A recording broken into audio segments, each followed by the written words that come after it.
everyone, welcome back to the Cordero Show. My name is Olivia and we are so happy to be back. And happy holidays to everyone.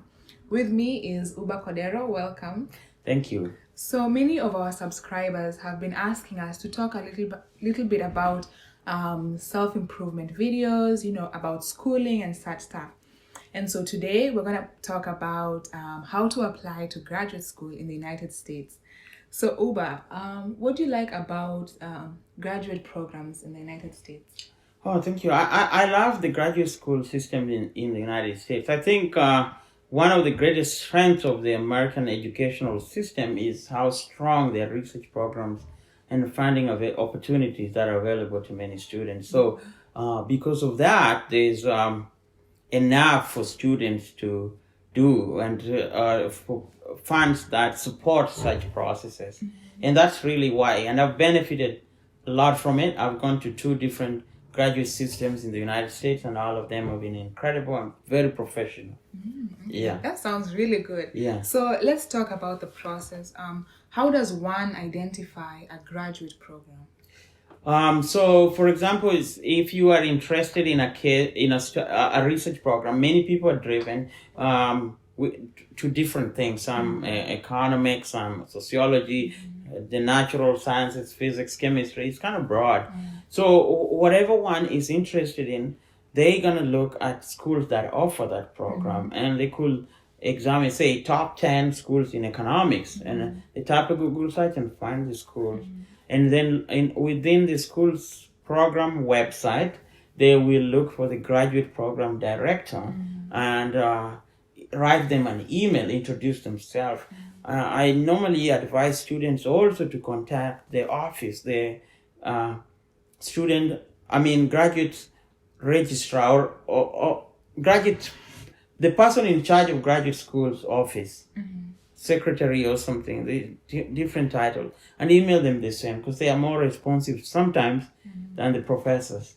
Then you introduce yourself, talk about what you are interested, which program you want to, and ask if they have available funding for international students. Okay, so the available funding is not usually on their websites. You have to ask the... Normally they are on their website, but asking them just up front, kind of tell them so they know what they're working with, the kind of students that they're working with. Okay, and what are some of the qualifications that one needs to have to be able to apply to graduate programs? You need GRE or minimum GPA, stuff like that. Oh yeah, if you do an undergraduate program in the United States or a US style undergraduate program, you're going to need to have at least a GPA of 3.0, 3.2 at least for the sciences. Or even the social science about the same. The whole idea is to assess if you mastered the content that you did in undergraduate, getting your first degree.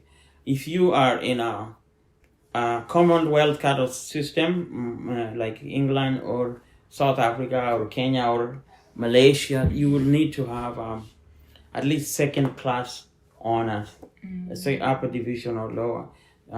That's a mean grade of about B- over in general. Then you could qualify for a graduate school program. But in addition to that, you're gonna need to pass certain exams.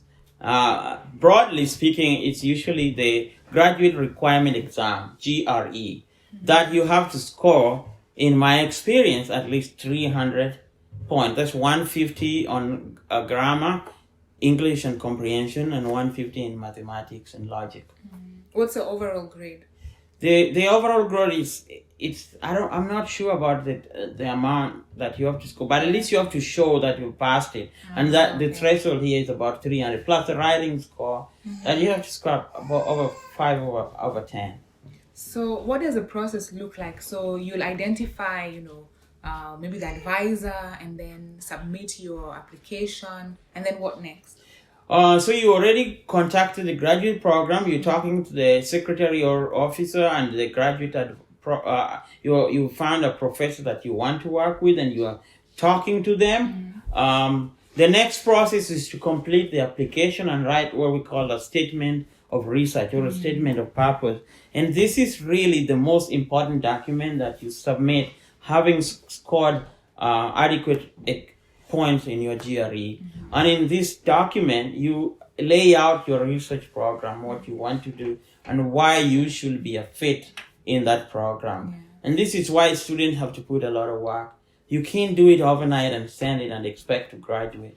You're going to need, you revise it, have a peer read it, have your professor read it, work on it a long time, and make sure you submit a document that is solid, that will speak for you. You will also need your transcripts directly sent from the school that you went to show them that you have graduated or will be graduating in time to qualify for a master's or a PhD program. So I have a question. You know, if someone does not score highly in the undergraduate or in the GRE exam, would you still advise them to go on with the process of application for the graduate? Yes, if they don't get, like you will be talking to the advisor and you'll be talking with the graduate panelists. And if you are upfront about these things, they will be willing to listen to you. I don't think there's like graduate schools like, okay, cut off, you can't make it. But you could say, well, I was kind of like a sloppy student or I got sick during my undergraduate final year. And I think I'm a great student. Here is what I've done. I've done this work experience of being involved in the community. I think I deserve a shot in this school. And they're more willing to listen to you. And graduate GRE scores that are less than 300 sometimes still get admitted. Not in the greatest, like the Ivy League or the top 10 state programs in the United States, but the thousands of schools in America. Some of them may just need a student like you, and they'll be willing to offer you opportunity. So I actually do have a question. You know, when we're growing up, we always want to go to the Ivy League, want to go to Princeton, Harvard. Does the name really matter for a graduate program? Not really. It's the student that matters. The point of these Ivy League schools that are well funded. Ivy League school and top states and other top private schools are well funded. The resources there, they have institutional recognition, and they getting in there, if you can graduate, will help you considerably navigate the post-academic lifestyle opportunity that might be available through that.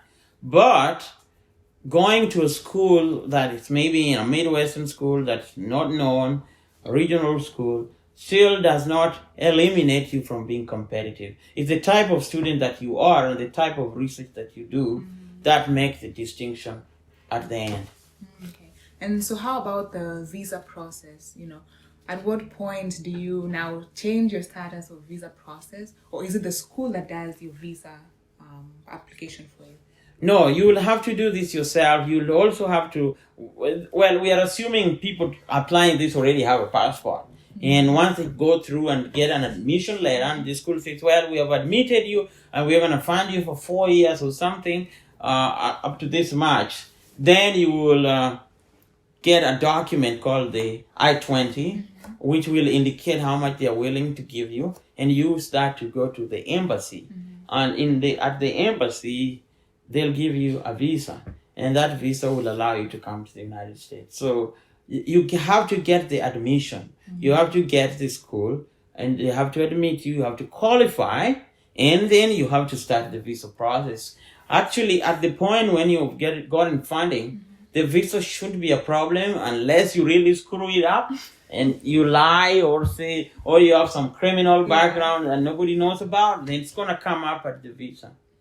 But if everything is smooth, normally graduate students tend to get visas relatively easy because they're not going to be guests of the state. Could you please tell us a little bit about your graduate school experience in the US? Oh yeah, it's been fascinating. I always wanted to study in the United States. And to study at a higher level, which I've done, in 2 different institutions. There are great programs that I've enjoyed so much and learned quite a bit. It's really intense. It requires a lot out of you.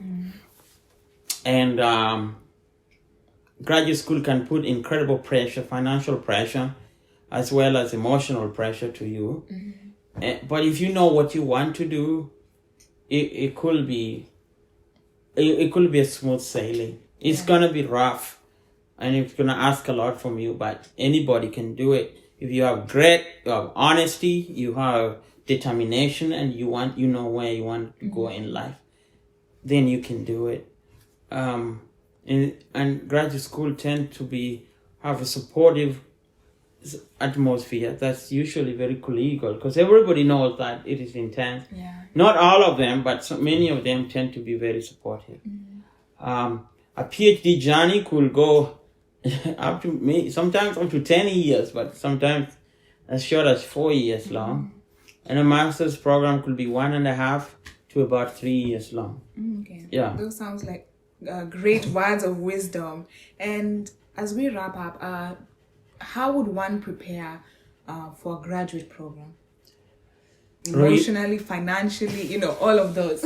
read a lot and absorb knowledge. And if you don't like to read physical books or to stay up late night and to do this work that nobody wants to, and to answer questions and problems that nobody wants to answer, then maybe you should find some other things to do, because this is the purpose of graduate school is to solve problems that nobody is willing to solve. And that's really the nature of scholarship.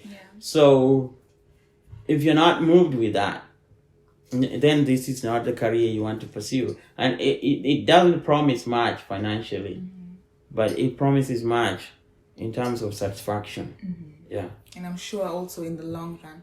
So if you would like to maybe converse more with us, please comment in the comment section and also tell us about your experiences.